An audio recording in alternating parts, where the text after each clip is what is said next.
on sait ce que c'est. Peut-être qu'on va rappeler ce qu'est l'économie circulaire, puisque je suis avec des colistiers. Et donc l'économie circulaire, en tout cas nous concernant et concernant certaines personnes de la liste, il faudra élargir, nous trouvons que c'est un concept intéressant, mais qui est opposable au système d'économie classique. Pourquoi? Parce que l'économie circulaire, c'est donc le tri, c'est donner une seconde vie aux déchets, mais en face de ça, on est dans une société de surconsommation.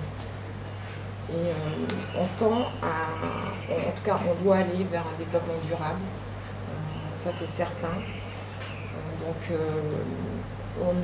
Nous pensons que nous devons aller vers des moyens qui permettent donc d'aller dans du tri, dans de la sélection et en tout cas donner une seconde vie donc, à ces déchets. Je cite pour exemple en Guyane, nous avons donc dans le secteur de la pêche des produits de transformation et donc il y a une étude qui est menée pour avoir des éco-produits puisqu'on sait que jusqu'à maintenant ces déchets étaient jetés à la déchetterie des Maringouins. Nous n'avons plus le droit de le faire. Et donc il faut trouver des solutions qui soient en mesure de produire. Et cette production-là permet, et c'est ce qui est très intéressant, d'une part de diminuer la pollution, et donc de préserver notre environnement, et d'autre part est générateur d'emplois. Et je pense qu'il faut qu'on tende vers ça. C'est très important parce qu'en Guyane, nous avons des ressources naturelles et nous devons les préserver. J'ai un deuxième cas aussi à vous citer qui est intéressant, c'est concernant une étude qui a été menée, qui a été pilotée par le département sur des ressourceries-recycleries et qui doivent être mises en œuvre. Donc, lorsque nous serons à la mairie et lorsque nous serons à l'aglo, nous veillerons à ce que ces systèmes de ressourceries-recycleries puissent être installés. Tout ça pour avoir une économie solidaire, durable. Et je pense que c'est très important. C'est important pour nous, mais c'est surtout important pour nos enfants.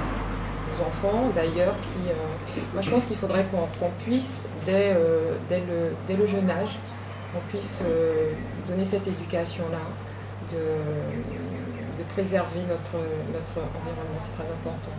Et en fin de compte, ça nous permet en plus d'avoir une économie grâce à ce système. Donc ça va être difficile parce qu'on est dans un monde de surconsommation, mais il faut pouvoir pérenniser ce système et qu'il puisse évoluer. D'autre part, je vais conclure en disant que nous sommes une équipe et j'ai bien compris que j'étais la seule à pouvoir m'exprimer, mais je tiens à dire que nous avons justement dans cette équipe des personnes compétentes en la matière. Et concernant le développement durable, nous sommes renforcés par l'expérience de M. Fabien Canavi, qui mène justement un travail sur le concept de développement durable et d'économie circulaire.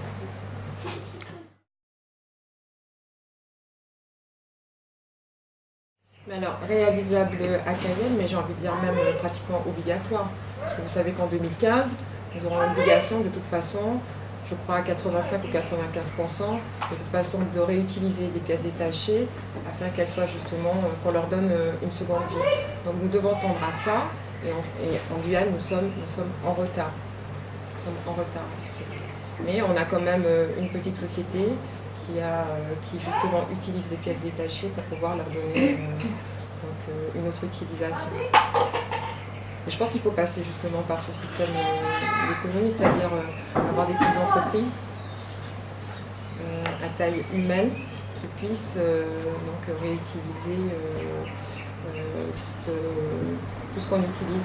On le voit dans un exemple concret, c'est le portable.